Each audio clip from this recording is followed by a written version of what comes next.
Behind every scream in the stadium, behind every lyric you thought was written from love or pain, there's a system. A quiet machine built on emotion, timing, and control. What if one artist didn't just sell songs? She sold eras. What if she turned private feelings into a $1.6 billion operating system? An empire that converts heartbreak into data and devotion into profit. Taylor Swift didn't just write songs, she engineered loyalty. Every tear became a strategy, every comeback, a campaign. And the wildest part? You're already inside it. Today, we crack the quiet engine behind her billion-dollar master plan. The one brand's copy, fans feel and rivals fear. Miss this, and you'll miss how the next wave of stars will end up owning you. I became the person everyone wanted me to be.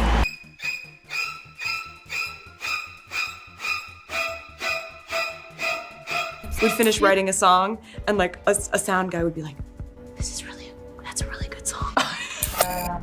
You know what, this is gonna sound really ridiculous, but I can't move past you. Before we dive into the mind games and the strategy, let's hit you with something solid. The kind of truth nobody can argue with. Taylor Swift isn't just famous, she's economically undeniable. Forbes says her net worth sits around $1.6 billion. $1.6 billion.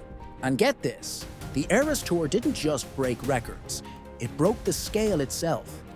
149 shows, over 10 million fans, total gross, around $2.7 billion. That's not hype, that's GDP level money. Cities literally adjusted their economic forecasts around her tour dates. Hotels sold out, small businesses exploded with profit.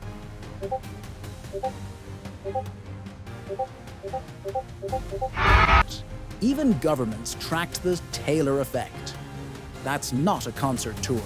That's financial gravity. And here's the wild part. That's just the surface.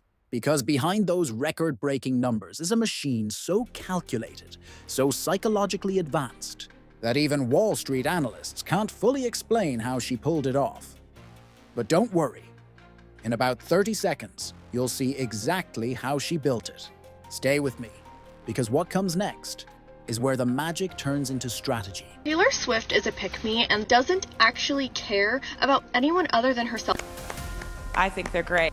Let's stop for a second, because this part, this right here, is where the whole story flips. When Scooter Braun's Ithaca Holdings bought Big Machine, they didn't just buy a company. They bought Taylor Swift's life's work, every lyric she'd written as a teenager, every heartbreak she'd turned into melody. Gone. 6 albums. Sold. A deal reportedly worth over $300 million. Imagine watching someone buy your memories, your voice, your past. Most artists would have collapsed under that. And honestly, who wouldn't? You spend over a decade building a legacy, and suddenly, someone else holds the keys. But Taylor didn't collapse. She recalculated. She didn't scream online or disappear into self-pity. Instead, she did what only a true strategist would do. She found a loop in the system. She couldn't own her past recordings, so she re-recorded her past. 2 words changed everything. Taylor's version. Simple, elegant, genius. And you're about to see why it's one of the smartest business moves in entertainment history. Because that phrase didn't just symbolize ownership, it created it. First, she redirected licensing power. Every film, brand, or streaming deal that wanted a Taylor Swift song now had a choice. Pay the man who bought her work, or pay her. Guess which one the fans supported? Exactly. Second, she weaponized fan loyalty. Her followers didn't just listen, they fought. They refused to stream the original masters. They promoted her re-recorded versions like a cause, like activism. She didn't need lawyers. She had an army. And third, and this is the part no one saw coming, she devalued Scooter Braun's $300 million investment overnight. The new recordings made the old ones financially irrelevant. Every Taylor's version release siphoned value away from the originals, all while rewriting history in her own voice. without a single courtroom battle, without losing composure. Billboard called it a masterclass in long-term control. Variety called it cash flow, engineering disguised as art. But I'll tell you what it really was. Evolution, Taylor. Swift turned victimhood into a blueprint. She didn't chase sympathy. She didn't wait for permission. She outsmarted a system built to exploit her. And if you listen closely, you'll notice something even deeper. She didn't just reclaim her music, she reclaimed her power. Because the moment those first re-recorded notes dropped, something in the air shifted. This wasn't just nostalgia. It was revenge wrapped in melody, redemption wrapped in rhythm. She wasn't just owning her masters anymore. She was owning her narrative. That's the real secret. Owning your masters is power. Owning attention is empire. And what she did next takes that empire and turns it into something far more personal, far more dangerous. You won't believe what comes next. Pay attention here. This is where Taylor stops being a pop star and starts being an ecosystem. You'll see how she made emotion itself a pipeline. Taylor didn't just want people to love her songs. She wanted people to feel like they were part of her story, to believe they had skin in the game. That's the secret behind industrialized intimacy. First move, Easter eggs, hidden codes, and puzzles everywhere. Lyrics, album art, Instagram posts, music video details. She turned release campaigns into treasure hunts. Fans decode, theorize, share. That curiosity loop doesn't end. It metastasizes into community. Experts call this activating the information gap. You won't believe how obsessive they get. Entire TikToks, Reddit threads, fan memes. All because she whispered clues. And by doing that, she shifts the balance. The more you look, the more you invest. Second move, identity and belonging. She didn't sell Taylor's music. She sold Swifties. She gave her fans rituals, light-up bracelets, chants, eras themes, symbols, 13 color codes, insider lingo. Being a Swiftie became an identity, a badge. And let me pause. Most YouTubers or creators try to build audience as a passive thing. She made a tribe. That's what her competitors neglect. She doesn't treat them as viewers. She treats them as participants. Third move, validation and feedback loops. She acknowledges them. She reshapes her narrative in response to their theories. Sometimes she confirms clues. Sometimes she listens. That feeds the one-sided emotional bond known as parasocial relation. When fans feel seen, they double down. But here's the kicker. She scaled this personally. She didn't have millions of one-on-one messages, but she created signals that felt personal. A social like, a repost, a whispered hint in a lyric, a surprise acoustic song referencing a fan's post. The illusion of access is as valuable as actual access. That's how she industrializes intimacy, and the result? She built the most loyal, self-propelling fan base in modern music. The kind that streams, tweets, merch buys, drags others into the fold, defends her fiercely, and organizes on their own, e.g. surprise song trackers, merch campaigns, decoding nights. When her competitors try to go viral with clickbait, she goes viral with emotional ownership. When they ask, how do I get views? She's asking, how do I let people feel this is their thing? Next, and I promise, you'll want to see this. Taylor Swift's new album, Life of a Showgirl, is big business. No secret about that. She layers this intimacy onto monetization cycles in a way that turns loyalty into revenue again and again.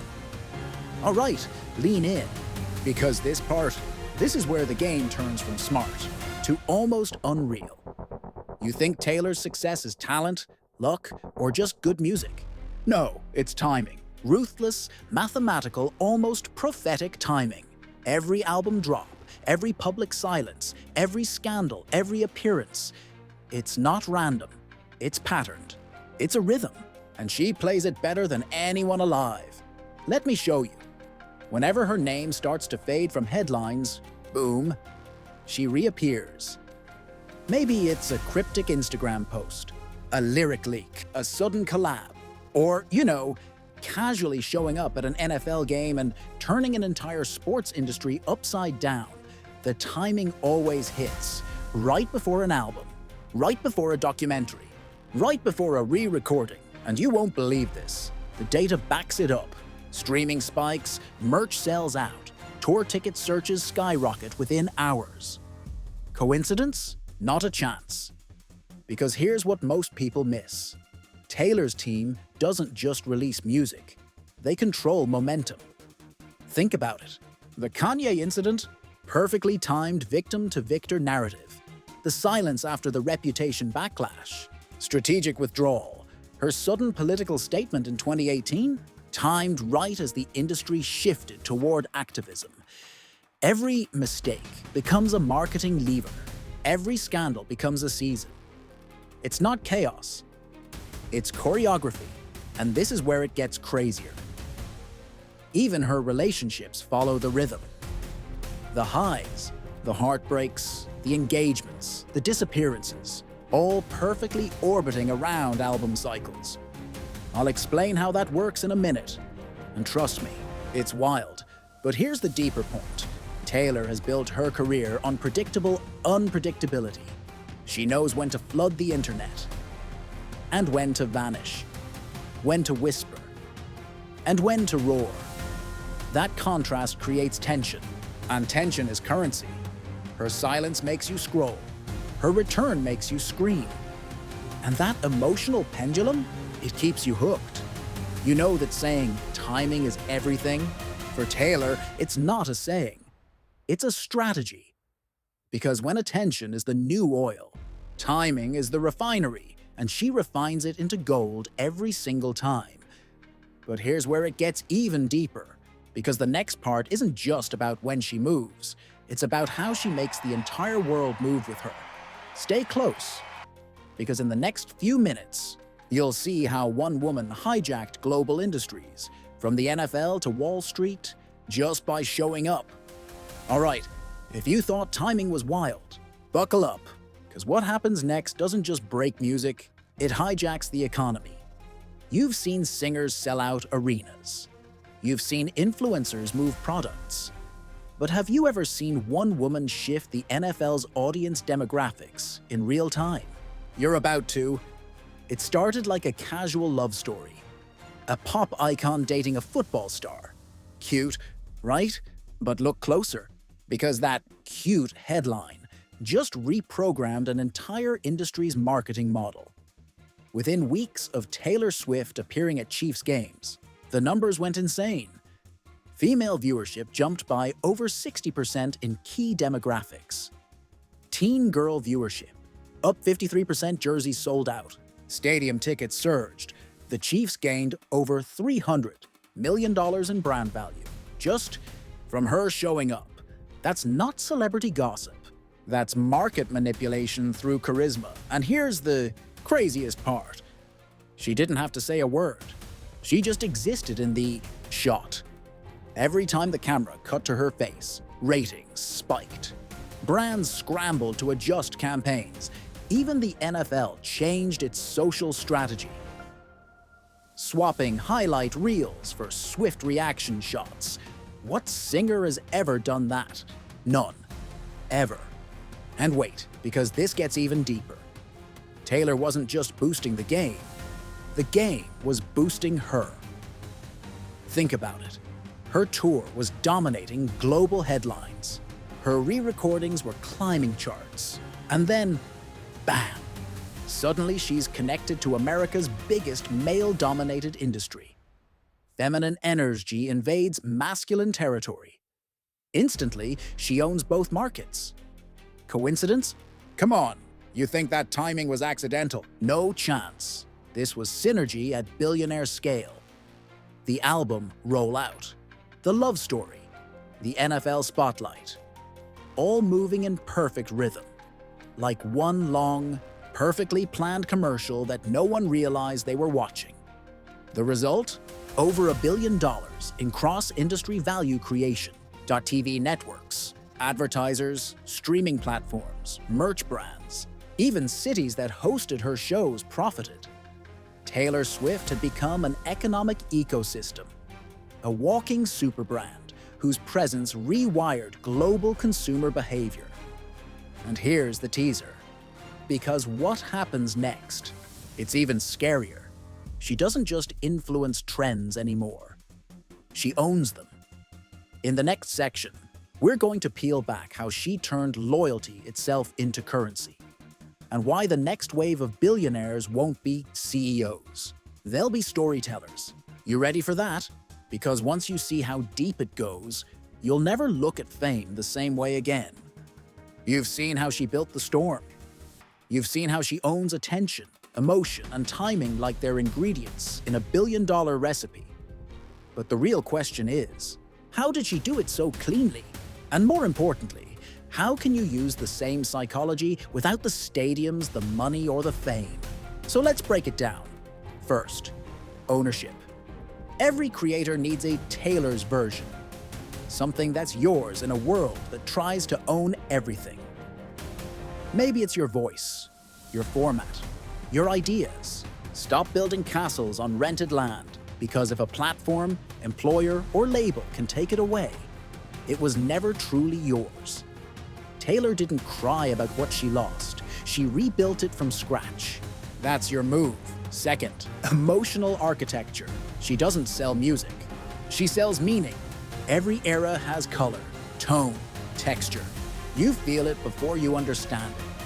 That's what you need to do. Build something people can feel. People don't remember posts. They remember presence.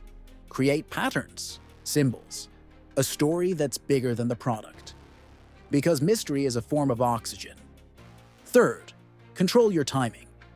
Don't post just because you're bored. Post like you're playing chess.